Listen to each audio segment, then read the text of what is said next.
Não temos Papa desde 1958. Mantemos que a sede de Pedro, a sede de Roma, está vaga desde a morte de Pio XII, a 9 de outubro de 1958. É algo que queremos, mas o que levaria alguém a dizer isto? Há uma razão sustentada em princípios católicos? A verdade é que sim, e reconhecer esta posição torna-se de extrema importância para que um católico permaneça católico nesta época. O Supremo Pastor da Igreja, para o ser, assim como qualquer outro católico, tem de professar a fé católica, uma condição necessária para alguém ser membro da Igreja. Ora, nenhum dos impostores que se apresentam como papas desde Roncalli, ou seja, João XXIII, preenchem esta condição.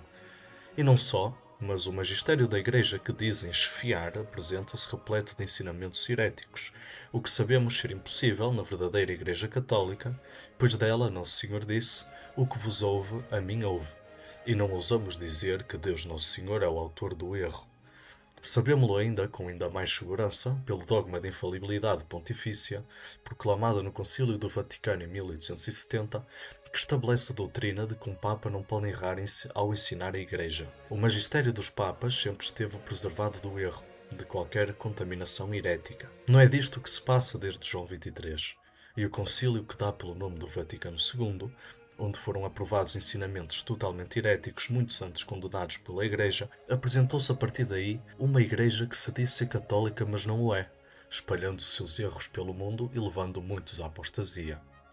Face a esta crise, há uns ditos católicos tradicionalistas que reconhecem os falsos papas como vigários de Cristo na Terra, mas mesmo assim não acatam as suas ordens, não seguem os seus ensinamentos, não rezam a mesma missa, não rezam o mesmo rosário, não seguem o mesmo calendário, não celebram os mesmos santos. Mas bem, eles pelo menos dizem reconhecer o Papa, né? Será que basta falar da boca para fora e na prática fazer o oposto? Estariam eles realmente a reconhecê-los como papas? Nosso Senhor em Mateus 21 pergunta: "Que vos parece? Um homem tinha 2 filhos. Aproximando-se do primeiro, disse-lhe: Filho, vai trabalhar hoje na minha vinha." Ele respondeu: "Não quero." Mas depois, tocado de arrependimento, foi. Dirigindo-se em seguida ao outro, falou-lhe do mesmo modo, e ele respondeu: "Eu vou, Senhor." Mas não foi. Qual dos dois fez a vontade ao Pai? Será que foi o segundo filho, que com a boca prestou obediência, mas nada fez? Não é justo dizer que a palavra de obediência do segundo filho se aplica da mesma forma aos que dizem reconhecer o Papa, mas em tudo o contradizem? Ponhamos então os pontos nos is. Até que façam o contrário, estes homens não reconhecem os falsos papas como papas, mesmo não querendo admitir. Portanto, não admitiremos este farisaísmo de dizer que nós julgamos o Papa, que nós não temos autoridades, que nós isto e que nós aquilo, quando são eles que o fazem. A esta posição dá-se o nome de RR, ou seja, reconhecer e resistir.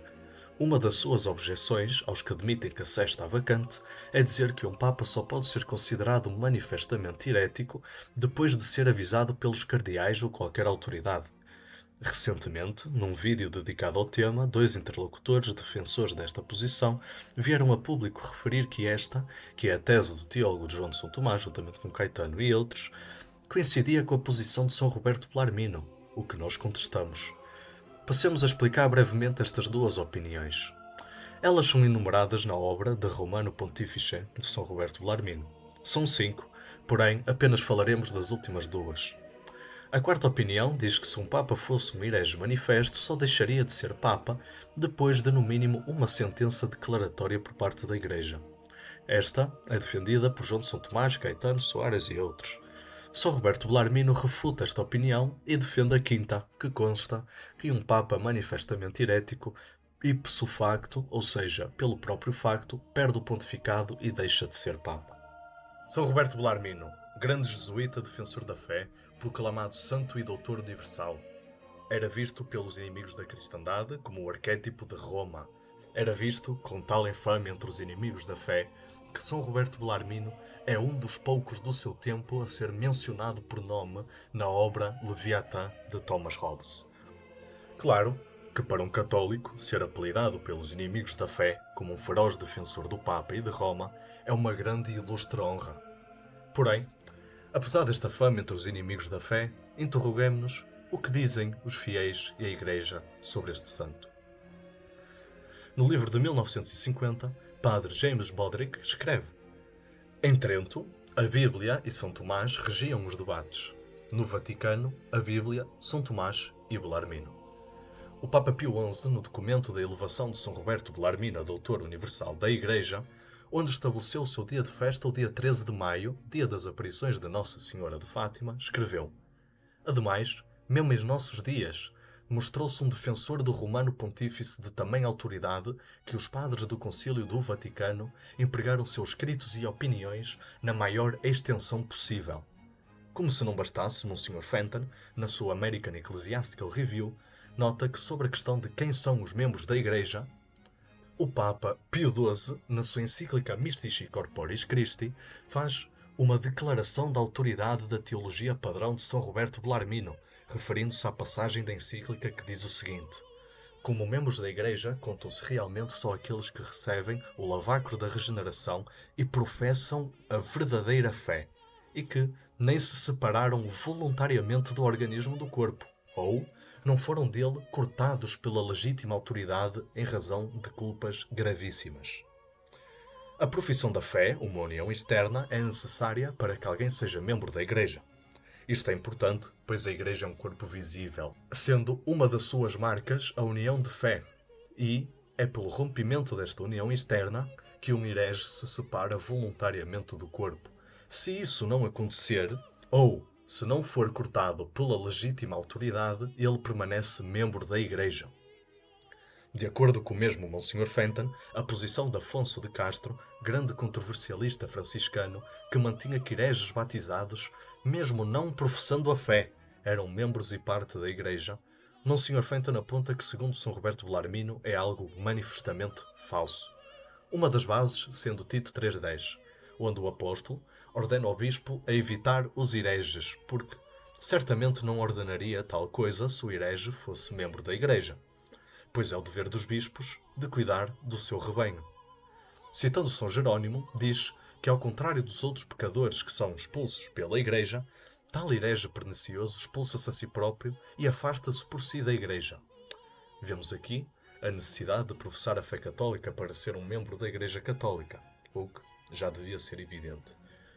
Estas questões de profissão da fé, membro da Igreja e etc. merecem um aprofundamento maior, que provavelmente será feito no futuro. Porém, para o tópico de hoje, queremos que basta o que foi dito. Havia um dilema que o Santo Doutor se deparava, pois este queria provar que o Papa era a cabeça e o soberano de toda a Igreja, com as prerrogativas que hoje são conhecidas. E para tal, um dos seus argumentos que foi usado foi o axioma aceito pela Igreja que a primeira sé não é julgada por ninguém, ou seja, ninguém julga o Papa.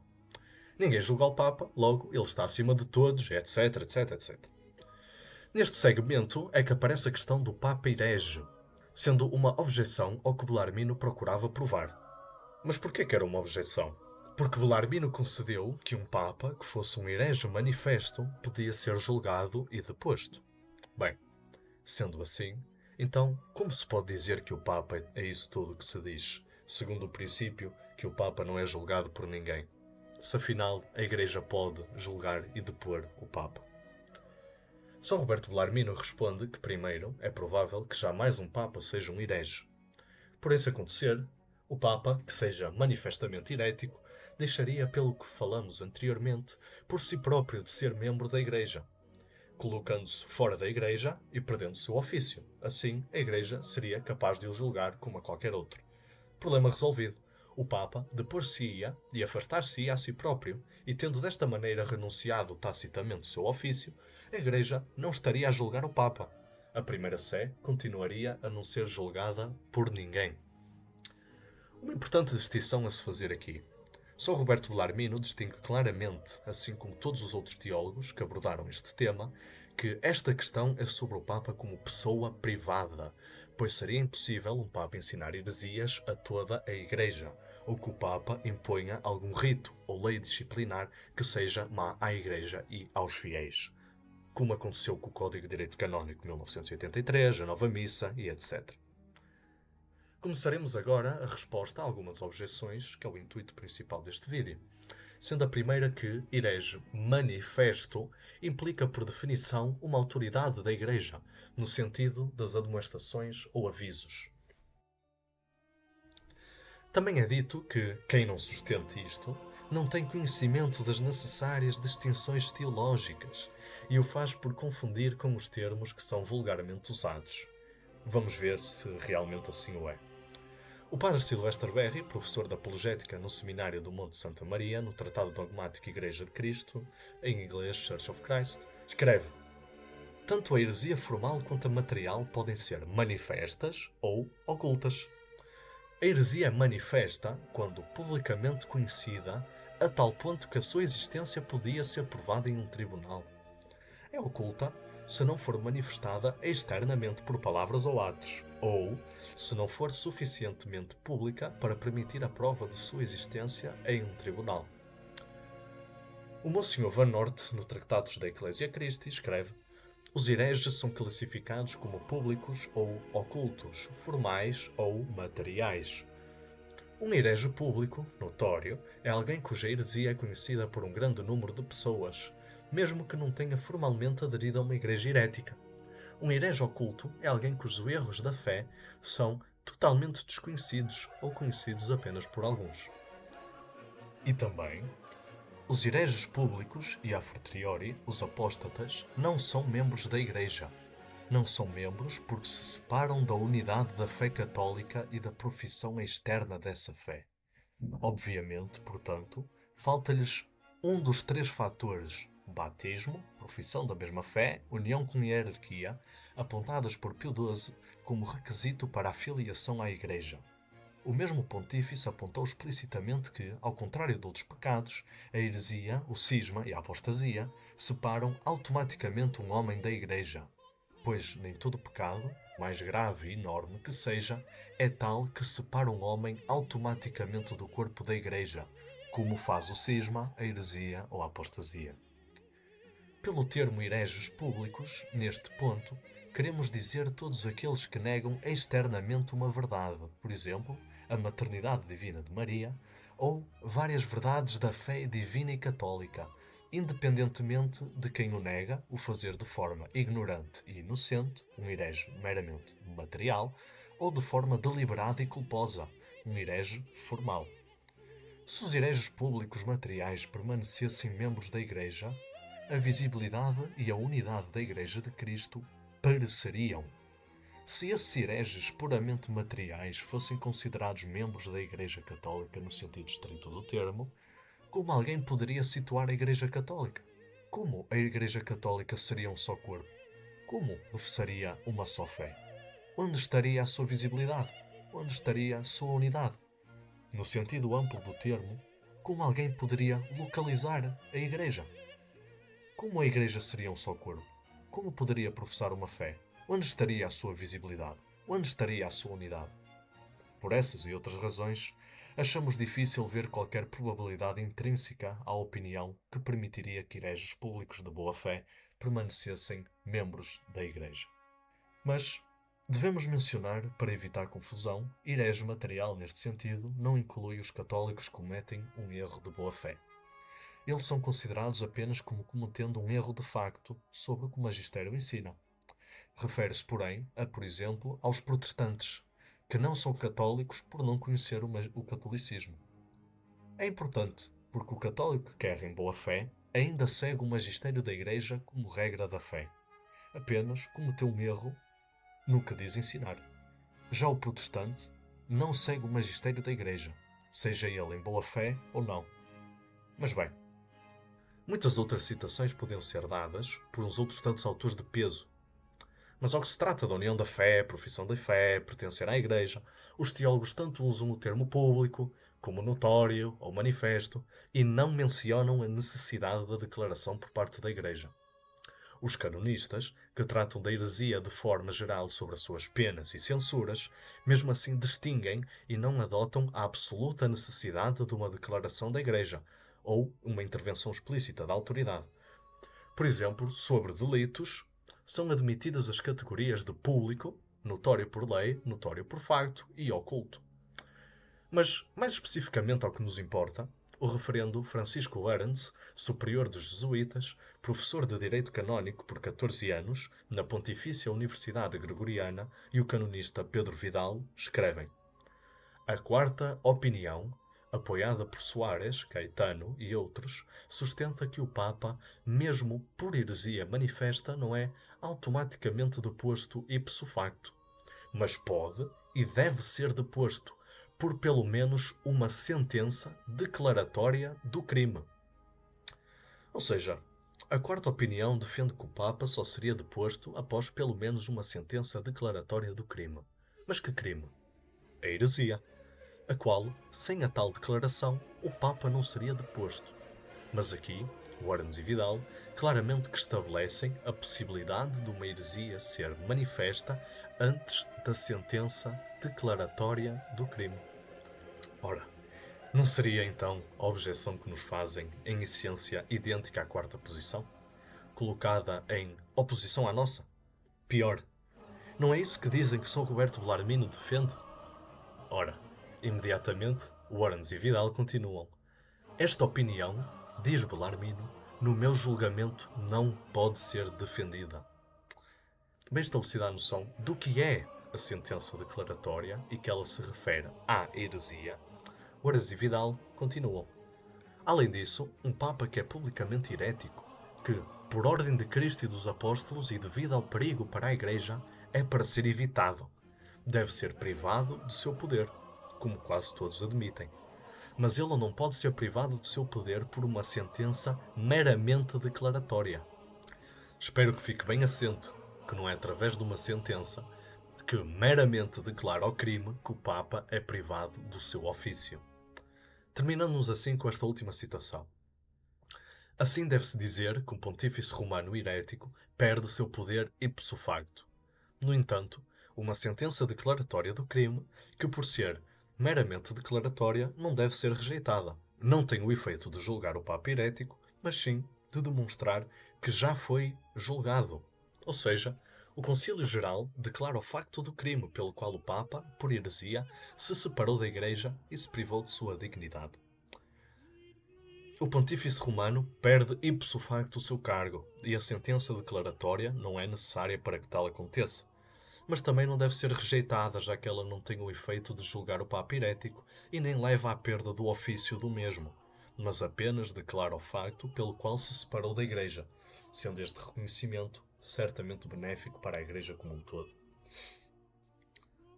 Que um concílio possa admoestar com prudência um Papa suspeito de heresia e que este possa se mostrar pertinaz na sua heresia, portanto, resignando o seu cargo, concedo plenamente.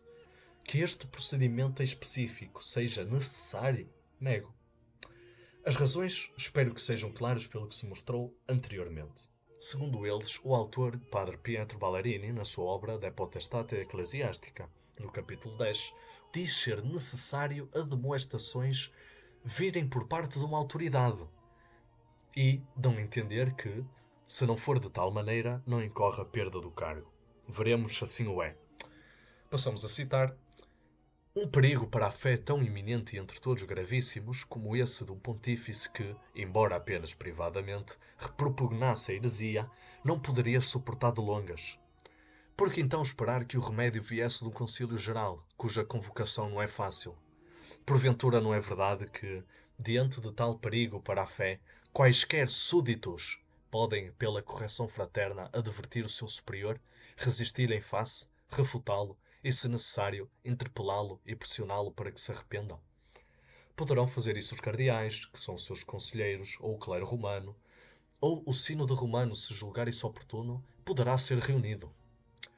Para qualquer pessoa, mesmo privada, valem as palavras de São Paulo a Tito: evita o herege depois da primeira e a segunda correção, sabendo que um tal homem está pervertido e peca, uma vez que foi condenado por seu próprio juízo. Pois a pessoa que advertida uma ou duas mais vezes não se arrepende, mas mantém-se pertinaz numa sentença contrária a um dogma manifesto ou definido, não podendo, em razão dessa pertinácia pública, ser escusado de forma alguma da heresia propriamente dita que requer a pertinácia, essa pessoa declara a si mesmo abertamente herege. O padre Valerini aponta muito bem, primeiramente, que se trata de uma correção fraterna e, por tal, não requer jurisdição alguma. Se implicasse, seria um ato de jurisdição sobre o Papa, o que violaria o princípio da primeira sé não ser julgada por ninguém. É por isso que diz que qualquer súdito o possa fazer, e que as palavras do apóstolo aplicam-se a qualquer pessoa, mesmo privada. Jurisdição seria apenas necessário para os atos subsequentes à perda do pontificado.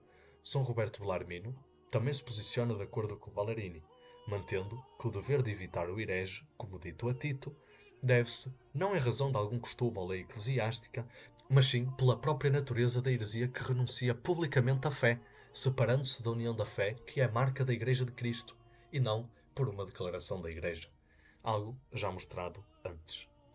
É também um non sequitur dizer que, como, após 2 admoestações, certa pessoa torna-se um herege manifesto. Logo, para ser um herege manifesto, são preciso 2 admoestações. Uma coisa não implica a outra. Seria o mesmo que dizer, aquela criatura tem asas, e tirar a conclusão lógica a partir desta frase que apenas aquela criatura tem asas. Mas não bastando, pretendem colocar esta opinião como sendo a de Bellarmino, baseando-se em uma passagem de João de São Tomás, que adota uma posição contrária à de Bellarmino, a quarta. Ainda por cima, a passagem citada é uma resposta a um ponto defendido por Bellarmino. Primeiramente, vamos ver o que João de São Tomás diz ser a posição de Bellarmino, a qual vai responder. A citação é a seguinte. Bellarmino objetou que o apóstolo São Paulo diz que devemos evitar o herege após 2 admoestações, isto é, depois que ele claramente parecer pertinaz, antes de qualquer excomunhão e sentença de um juiz. Como disse São Jerónimo em seu comentário, pois os hereges se separam pela própria heresia do corpo de Cristo. Muito bem, isto é o que nós temos vindo a procurar estabelecer como sendo a posição de Bellarmino. João de São Tomás continua. Eu respondo que o herege deve ser evitado após 2 admoestações feitas legalmente e com a autoridade da Igreja, e não de acordo com um julgamento privado. De facto, uma grande confusão na Igreja se seguiria se fosse permitido que a admoestação fosse feita por um homem privado e que a manifestação desta heresia, tendo sido feita sem ser declarada pela Igreja e proclamada a todos, a fim de que evitassem o pontífice, que todos deveriam ser obrigados a evitar, pois uma heresia do Papa não pode ser pública para todos os fiéis com base no relatório de alguns, e este relatório, não sendo legal, não requer que todos acreditem nela e evitem o pontífice. Vejam bem que, quase palavra por palavra, João de São Tomás opõe o que foi dito anteriormente por Valerini, Orans e Vidal. Isto não deveria ser surpresa nenhuma, pois ele defende a quarta posição, ou a posição de Caetano, que Bellarmino diz que não pode ser defendida. Mas mesmo assim, João de São Tomás de certeza que gostava de escrever.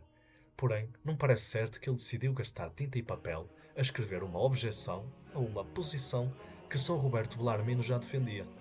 Pois, toda a argumentação desta objeção sustenta-se no ponto que o herege, antes da declaração feita pela Igreja, ainda é quod nós, em relação a nós, ou criteriologicamente, um membro da Igreja. Se assim como dizem que São Roberto Bellarmino defendia exatamente isto, que até uma declaração do crime pela Igreja a perda do pontificado não ocorreria, porquê que João de São Tomás faria esta objeção? Padre Valerini, um pouco abaixo na sua citação, também estabelece que a publicidade da heresia e a contumácia deveria ser tomada pública pelas autoridades eclesiásticas, mas, como ele nota, seria uma questão anexa e não necessária à perda do pontificado, e seria posterior ao facto. Para que não causassem prejuízo aos demais, deveria ter a sua heresia e a sua contumácia proclamadas de público, a fim de que todos pudessem igualmente precaver-se em relação a ele.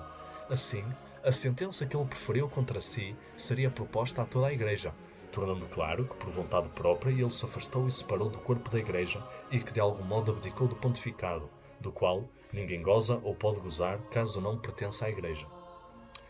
Bem, se quiserem defender a opinião de João de São Tomás neste ponto, há discussões a ser feitas sobre isso. Porém, devemos estabelecer claramente o mínimo, sendo que A posição de João de São Tomás não é a de São Roberto Belarmino. Esperemos assim ter esclarecido esta questão face àqueles que dizem que o sedevacantismo parte de ignorância, de um impulso visceral à apostasia de Bergoglio e que os seus princípios não são sustentados pelos teólogos ou coisa assim do género. Espera-se também que as acusações de conciliarismo acabem, já que ficou evidente que não somos nós, mas sim os nossos opositores, que demandam absolutamente a intervenção de uma autoridade eclesiástica para que ocorra a perda do pontificado. A quinta posição, ou seja, a de Belarmino, escapa completamente das garras do conciliarismo. Será que se pode dizer o mesmo da quarta opinião de Caetano? Bem, mas para além disso, se for necessário, responderemos no futuro aos ditos argumentos históricos feitos quanto à posição sede vacante. Salve Maria!